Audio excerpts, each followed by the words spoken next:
Hi అందరికీ welcome back to the channel. Globe civil projects limited గురించి discuss చేద్దామండి. ఈ కంపెనీ వచ్చేసి న్యూఢిల్లీలో ఉంది అండ్ ఈ కంపెనీ 2002లో స్టార్ట్ చేశారు. ఆల్మోస్ట్ 20 ఇయర్స్ పైగా అవుతుంది స్టార్ట్ చేసి. వీళ్ళేంటంటే ఎడ్యుకేషనల్ ఇన్స్టిట్యూషన్స్ కానీ లేదా bus terminals, roads, residential houses ఇలా డిఫరెంట్ కైండ్ ఆఫ్ ఇన్ఫ్రా ప్రాజెక్టులను కన్స్ట్రక్ట్ చేస్తుంటారు.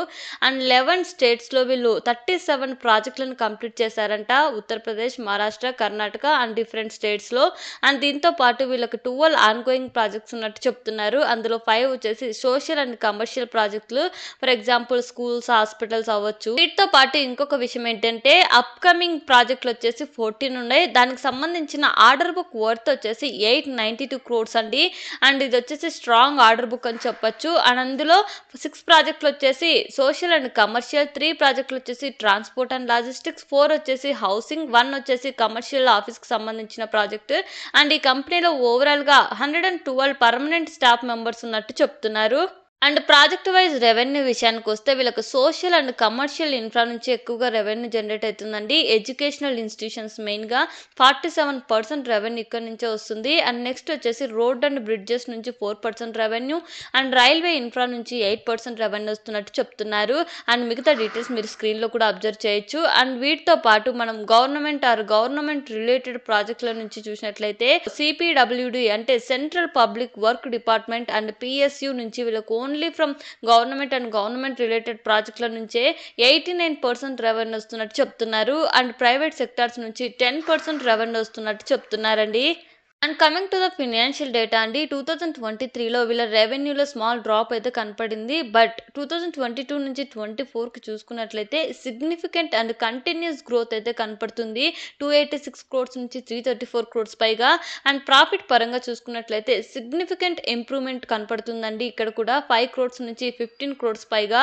అండ్ దీంతో పాటు వీళ్ళ నెట్వర్త్ కానీ అసెట్స్ కానీ ఇయర్ ఆన్ ఇయర్ ఇంక్రీజ్ అవ్వడంతో పాటు వీళ్ళ మార్జిన్స్ పరంగా చూసుకున్నట్లయితే వీళ్ళ క్యాపిటల్ ఏదైతే ఉందో వీటిని కరెక్ట్గా మేనేజ్ చేసుకుంటూ return on equity and capital పరంగా వీళ్ళు స్ట్రాంగ్గా ఉన్నారు.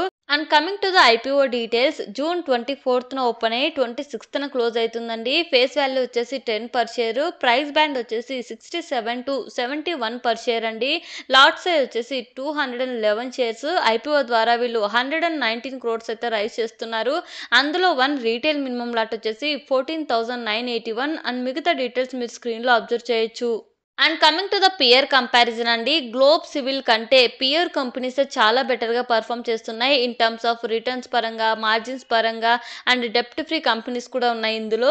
సో ఓవరాల్గా గ్లోబ్ సివిల్ అనేది చాలా స్మాల్ స్కేల్ ఇండస్ట్రీ అండ్ డెప్ట్ లెవెల్స్ కూడా హైగా ఉన్నాయి. బట్ వీళ్ళకు ఉన్న ఆర్డర్ బుక్ అనేది స్ట్రాంగ్గా ఉంది. సో ఇక్కడ కరెక్ట్గా మేనేజ్ చేయగలిగితే అండ్ ఇదే గ్రోత్ ఏదైతే చూపించారో ఇదే గ్రోత్ ఇలానే కంటిన్యూ అయితే ఆ డెప్ట్ లెవెల్స్ కూడా మేనేజ్ అయ్యి అండ్ ఫ్యూచర్ గ్రోత్ కూడా మనకు ఎక్స్పెక్ట్ చేయొచ్చు. అండ్ ఈ పర్టికులర్ సెగ్మెంట్లో కాంపిటీషన్ హెవీగా ఉన్నప్పటికీ వీళ్ళ గ్రోత్ పరంగా కానీ ఫినాన్షియల్స్ గ్రోత్ పరంగా చూసినట్లయితే స్టెబిలిటీ అండ్ కన్సిస్టెన్సీ అయితే ఉందండి ఇయర్ ఆన్ ఇయర్లో. అండ్ దీంతో పాటు వీళ్ళు రీజనబుల్ ప్రైస్లోనే ఐపీఓని అయితే కోట్ చేస్తున్నారు. సో దీన్ని బట్టి చూస్తే ఐపీఓలో మంచి డిమాండ్ అయితే క్రియేట్ చేస్తుందని అనుకుంటున్నా అండి.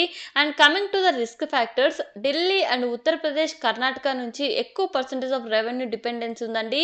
ఈ పర్టికులర్ స్టేట్స్ నుంచి ఆర్డర్స్ రాకపోయినా అంటే ప్రాజెక్టులు రాకపోయినా క్యాన్సిల్ అయినా overall business and cash flows మీద కూడా ఇంపాక్ట్ పడే అవకాశం ఉంటుంది. అండ్ దీంతో పాటు ఈ టైప్ ఆఫ్ బిజినెస్కి ఏవైతే రిస్క్ ఫ్యాక్టర్స్ ఉంటాయో అవన్నీ వీటికి కూడా వర్తిస్తాయండి. And as of now grey market premium వచ్చేసి 18% అయితే మెయింటైన్ అవుతుందండి. ఇది చేంజ్ కూడా అవ్వచ్చు. అండ్ నేనైతే ఈ ఐపీఓలో పార్టిసిపేట్ చేద్దాం అనుకుంటున్నా ఒక ఆపర్చునిటీగా తీసుకొని. సో ఒకవేళ మీరు చేయాలనుకుంటే మీ ఓన్ అనాలిసిస్ ఆర్ఎల్స్ మీ ఫినాన్షియల్ అడ్వైజర్తో కనెక్ట్ అయిన తర్వాత డిసిషన్ తీసుకోండి. అండ్ ఒకవేళ మీకు ఈ వీడియో ఇన్ఫర్మేటివ్గా అనిపిస్తే please like, share and subscribe and thank you for watching.